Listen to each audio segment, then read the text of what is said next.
Om Namo Bhagavate Vasudevayam.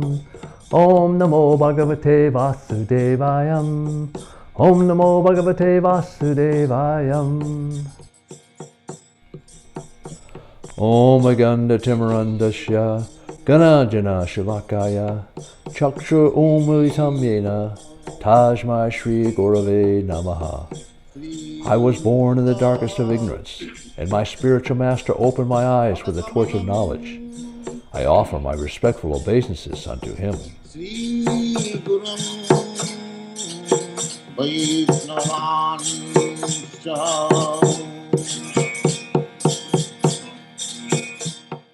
Hare Krishna.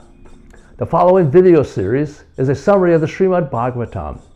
Srimad Bhagavatam was translated into English by His Divine Grace A.C. Bhaktivedanta Swami Prabhupada. Also included are His in-depth commentaries known as purports. These purports unpack the often complex and symbolic language of the text, making it understandable to a wider audience. The Srimad Bhagavatam, also known as the Bhagavata Purana, is considered the most important of sacred scriptures. Composed around 5,000 years ago, it is considered the ripened fruit of the tree of Vedic literature and the original commentary on the Vedanta-sutra. The author of Srimad Bhagavatam is Çréla Vyäsadeva. He is also the compiler of the Vedas, classified as a Purana, a vast genre of ancient stories and knowledge encompassing history, philosophy, and spiritual teachings. Srimad Bhagavatam includes stories of avatars, creation narratives, lives of saints and sages, philosophy discourses, and practical guidance for spiritual life. Divided into 12 cantos with over 18,000 verses covering 10 subject matters. 1. The elemental creation. 2. The secondary creation. 3. The planetary systems. 4. Protection by the Lord. 5. The creative impetus. 6. Manvatars. 7. The science of God. 8. The dissolution. 9. Liberation. And 10. The supreme shelter. In the Chaitanya Charitamrita, Madhya-lila, chapter 25, text 143 and 144, Lord Chaitanya, speaking to Prakrisananda Saraswati, tells him, translation, the meaning of the Vedanta-sutra is present in Srimad Bhagavatam. The full purport of the Mahabharata is also there. The commentary of the Bhagavad Gayatri is also there and fully expanded with all Vedic knowledge. Srimad-Bhagavatam is the Supreme Purana. It was compiled by the Supreme Personality of Godhead in its incarnation as Vyasadeva. There are 12 cantos, 335 chapters, and 18,000 verses. Canto 6, chapters 14 through 19. Chapter 14. King Citraketu's Lamentation. In this 14th chapter, Parikshit Maharaj asked his spiritual master Sukadeva Goswami how such a demon as Vichasura could become an exalted devotee. In this connection, the previous life of Vichasura is discussed. This involves the story of Citraketu and how he was victimized by lamentation because of the death of his son. Citraketu, who had no sons, got an opportunity to meet the great sage Angira. When Angira inquired from the king about his welfare, the king expressed his moroseness, and therefore, by the grace of the great sage, the king's first wife, Diti, gave birth to a son, who was the cause of both happiness and lamentation. Upon the birth of this son, the king and all the residents of the palace were very happy. The co-wives of Diti, however, was envious, and later they administered poison to the child. Citraketu was overwhelmed by shock of his son's death. Then Narada Muni and Angira went to see him. A verse from chapter 14 is text 5. Muktanam api siddhanam narayana parayatha sudurlabha prasanatma kotisvapi mahamune. Translation. O great sage, among many millions who are liberated and perfect in knowledge of liberation, one may be a devotee of Lord Narayan or Krishna. Such devotees who are fully peaceful are extremely rare. Chapter 15. the saints Narada and Angira instruct King Citraketu. Angira and Narada Rishi came to relieve the king from his excessive lamentation by instructing him about the spiritual significance of life. The great saints, Angira and Narada, explained that the relationship between the Father and the Son is not factual. It is simply a representation of the illusionary energy. The relationship did not exist before, nor will it stay in the future. By the arrangement of time, the relationship exists only in the present. One should not lament for temporary relationships. The entire cosmic manifestation is temporary. This temporary arrangement is made by the Supreme Lord. As the king listened to the great sages, he was relieved from his false lamentation, and then he inquired about their identity. The great sages presented who they were and instructed that all sufferings are due to the bodily conception of life. When one understands the spiritual identity and surrenders to the Supreme Personality of Godhead, one becomes actually happy. Self-realization means spiritual realization of one's relationship with Krishna. Such relationship ends one's miserable material life. A verse from chapter 15 is text 2. Koyam svatava rajendra bhavanyam anusochati tvam chashya kataman srishta puredanim ataparam. Translation.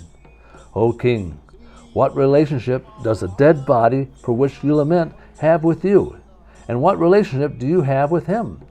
You may say that you are now related as father and son, but do you think this relationship existed before? Does it truly exist now? Will it continue in the future? Chapter 16. King Citraketu meets the Supreme Lord. As related in this chapter, Citraketu was able to talk with his dead son and hear from him the truth of life. After hearing instructions from his dead child, Citraketu and his wife could understand that all relationships in this material world are causes of misery. Thereafter, Narada Muni instructed Citraketu about the Supreme Lord who creates, maintains, and annihilates everything, and who is the master of all material nature. After instructing King Citraketu in this way, he returned to Brahmaloka. After being initiated by Narada Muni, Citraketu chanted the Maha Vidya mantra, and after 1 week he attained the presence of Lord Sankarshan, who was surrounded by the 4 Kumaras. The Lord was nicely dressed in bluish garments, with a helmet and ornaments of gold. His face appeared very happy in the presence of Lord Sankarshan. Citraketu offered his obeisances and began to offer prayers. Citraketu said that millions of universes rest in the pores of Sankarshan, who is limitless, having no beginning and end. Unless one becomes a devotee, one cannot understand the Supreme Personality of Godhead. After Citraketu finished his prayers, the unlimited Supreme Lord explained knowledge of himself to Citraketu. A verse from chapter 16 is text 43. Navya bicharati vakta yaya yabhihito bhagavato dharma dirachara sattva kadam vesva athagdiyoyam apasate tvarya. Translation.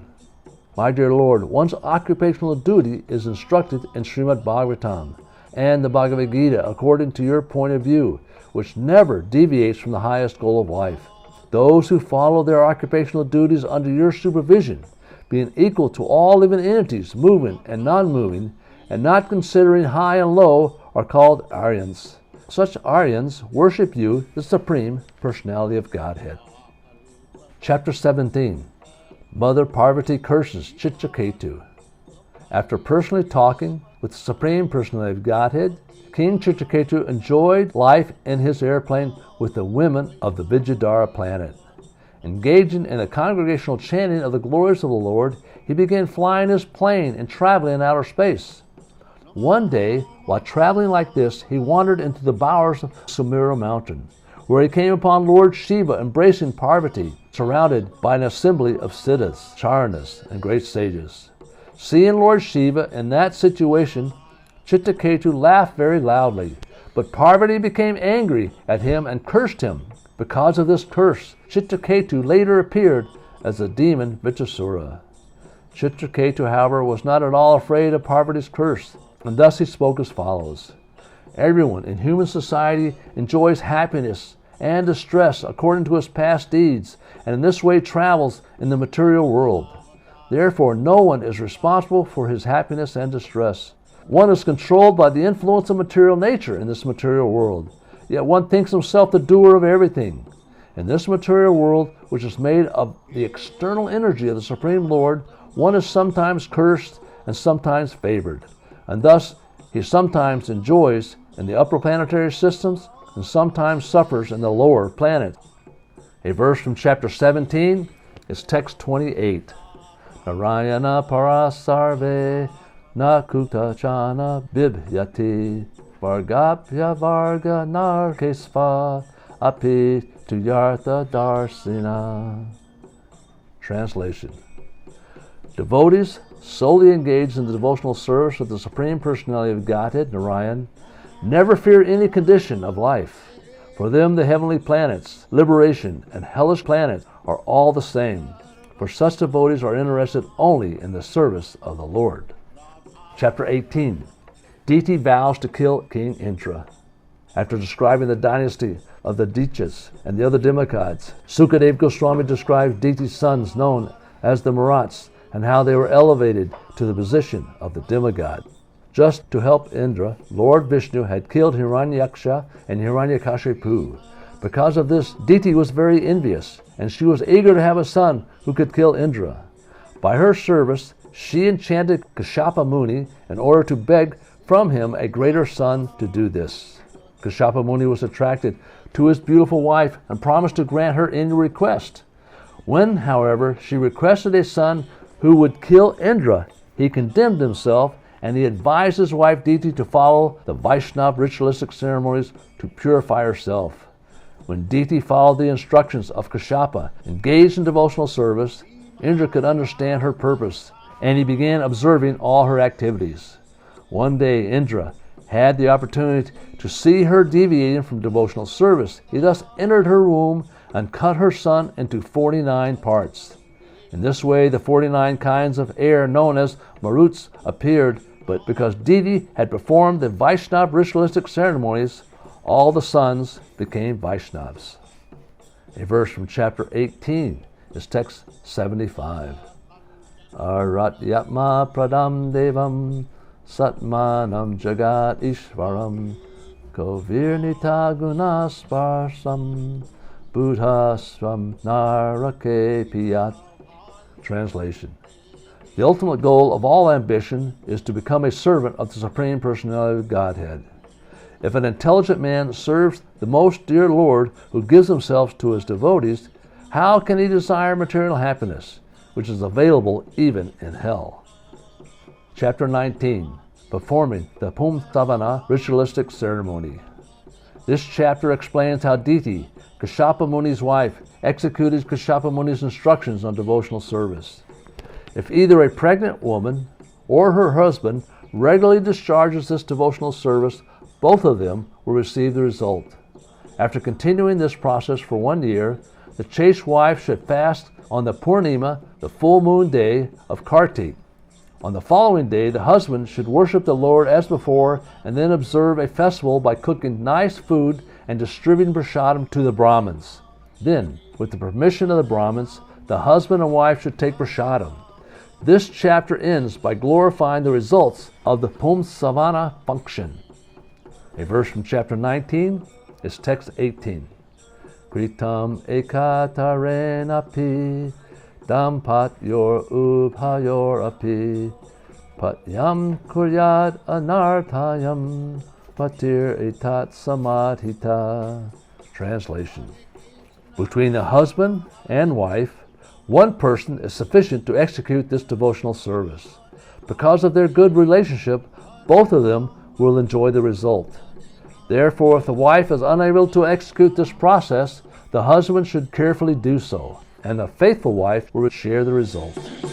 Hare Krishna, Hare Krishna, Krishna Krishna, Hare Hare, Hare Rama, Rama Rama,